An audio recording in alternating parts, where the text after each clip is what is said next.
Hello friends, wealth creation with इस channel पे आपका स्वागत है।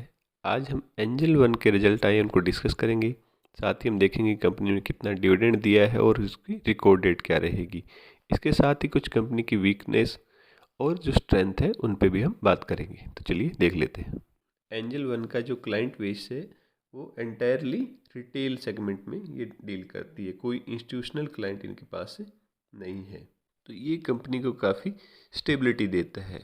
हम देखते हैं कि कंपनी पैसा कहाँ से कमाती है। तो जो ग्रोस ब्रोकिंग बिजनेस है वहाँ से 68%, इंटरेस्ट ऑन डिपॉजिट से 16%, एंसिलरी ट्रांजैक्शन से 7%, डिपॉजिट से 6%, डिस्ट्रीब्यूशन से 1%, अदर से 2% ये रेवेन्यू जनरेट करती है। अब वहीं हम देखें कि जो ग्रोस ब्रोकिंग बिजनेस है उसमें पैसा कहाँ से कमाती है, उसमें भी आगे सेगमेंट होते हैं। जैसे एफ से ये 82% अपना रेवेन्यू जनरेट करती है।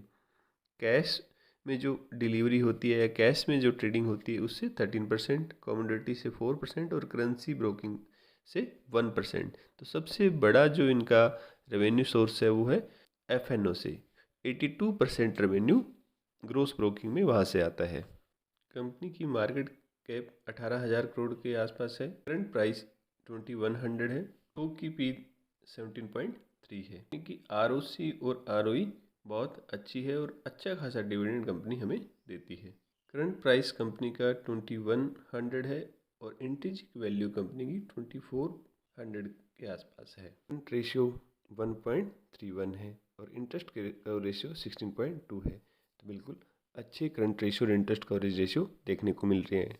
अभी हम देखते हैं ROE. ROE return on equity क्या इंक्रीजिंग ट्रेंड पे है क्या, ये देखना जरूरी है। तो एवरेज रिटर्न ऑफ इक्विटी देखते हैं 5 ईयर का 38.2% था। 3 ईयर का देखते हैं 44 हो गया। लास्ट ईयर हमने देखा रिटर्न ऑन इक्विटी 46 है और अभी 47 का रिटर्न ऑन इक्विटी कंपनी दे रही है। तो अच्छा रिटर्न ऑन इक्विटी में भी हमें ग्रोथ देखने को मिल रही है। वहीं हम प्राइस टू अर्निंग रेशियो देखें तो हमें प्राइस टू अर्निंग रेशियो 19.7 था। 3 ईयर का एवरेज देखें और अभी है 17.3। तो प्राइस टू अर्निंग रेशियो देखें तो हमें कम होता हुआ देखने को मिल रहा है। पैग रेशियो लेस देन 1 है और एवरेज पैग रेशियो देखें 0.15 था लास्ट 5 ईयर का, जबकि अभी पैग रेशियो 0.33 हो गया। तो कंपनी थोड़ी महंगी जरूर हुई है, बट कंपनी में ग्रोथ के प्रोस्पेक्ट्स अच्छे दिखाई दे रहे हैं क्योंकि जो पैग रेशियो है वो अभी भी लेस देन 1 बना हुआ है। कंपनी का कैश फ्रॉम ऑपरेशंस हमें बढ़ता हुआ नज़र आ रहा है। कंपनी अच्छा खासा कैश फ्रॉम ऑपरेशन जनरेट कर रही है। इसी तरह ईबिटा में देखें तो ईबिटा में 7 ईयर ईबिटा ग्रोथ थी 44%, लास्ट 5 ईयर की एवरेज देखें 37% और अभी लास्ट 3 ईयर की 89.9%। तो अच्छी खासी ईबिटा ग्रोथ हमें देखने को मिल रही है, जो कि अभी जो डिजिटलाइजेशन हुआ है और कोविड के बाद देखें तो जो ब्रोकिंग बिजनेस है उसने अच्छी ग्रोथ दिखाई है क्योंकि रिटेल इन्वेस्टर मार्केट में काफ़ी ज़्यादा ऐड हुए हैं। इसी तरह हम सेल ग्रोथ देखें तो 7 ईयर की एवरेज सेल ग्रोथ 5 ईयर की 31 के आसपास थी।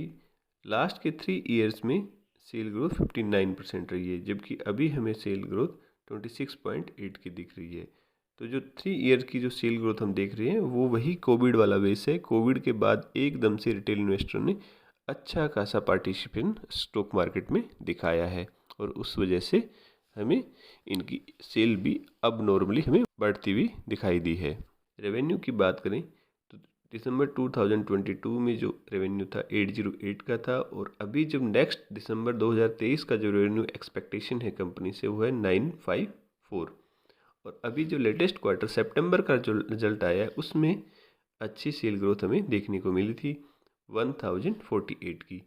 तो अभी आगे भी जो सेल जो वेरिएशन हमें शो कर रहे हैं वो है 27.4%। मतलब 27% के हिसाब से एक्सपेक्टेशन है कंपनी आगे नेक्स्ट दिसंबर क्वार्टर में भी ग्रो करेगी। इसी तरह हमें ईपीएस में भी ग्रोथ देखने को मिल रही है। जो सितंबर क्वार्टर में जो कंपनी ने रिजल्ट शो किए वो काफ़ी अच्छे रिजल्ट हैं और जो ग्रोथ है रेवेन्यू में वो 40% की ग्रोथ हमें क्वार्टर ऑन क्वार्टर देखने को मिल रही है। इसी तरह मार्जिन में भी हमें इम्प्रूवमेंट देखने को मिला है और नेट प्रॉफिट भी 221 से 304 हो गया है। इसी तरह ईयर ऑन ईयर रेवेन्यू देखें तो बिल्कुल अच्छी खासी हमें ग्रोथ देखने को मिल रही है। ऑपरेटिंग प्रॉफिट मार्जिन में भी इम्प्रूवमेंट देखने को मिला है और 40 से अबव है।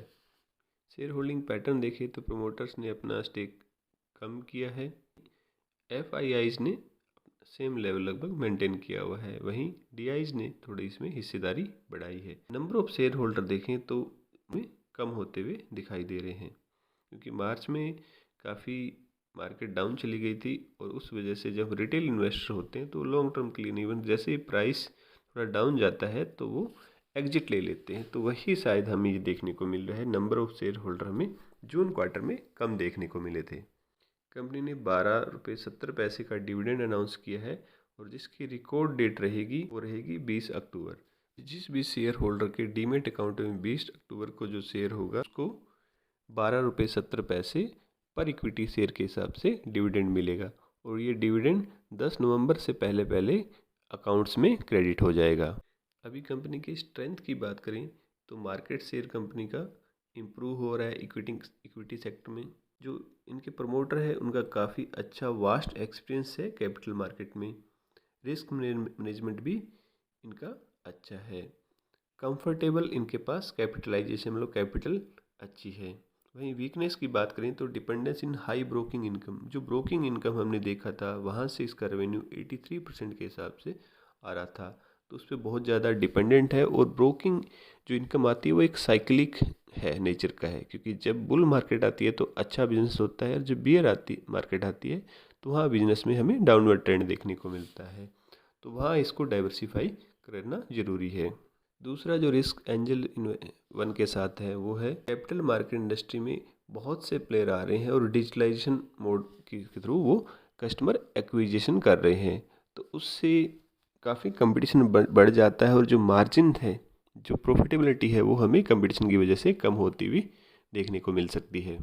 तीसरा हम रिस्क देखें तो वो है रेगुलेटरी चेंजेस, क्योंकि ये फाइनेंशियल सेक्टर से जुड़ी हुई सर्विसेज देती है, तो वहाँ पे गवर्नमेंट रेगुलेशन लेके आ सकती है जिससे बिजनेस पे बहुत बड़ा इफेक्ट पड़ सकता है। जैसा कि हमने देखा म्यूचुअल फंड बिजनेस में जो पहले चार्ज करते थे वो म्यूचुअल फंड बिजनेस में 1.5% के हिसाब से चार्ज करते थे, पर बाद में जब रेगुलेटर ने बोला भी ये ज़्यादा चार्ज है इसको कम किया जाए, तो जो म्यूचुअल फंड AMC थी उनका हमें प्रॉफिटेबिलिटी कम देखने को मिला। उन्हें अपना जो ब्रोकिंग बिजनेस है उससे डाइवर्सिफाई करता है और वहाँ से जो रेवेन्यू जनरेशन है उसको लेस देन 60% लेके आता है, तो एक अच्छी बात होगी और कंपनी में हमें एक स्टेबिलिटी भी देखने को मिल सकती है। Thanks for watching.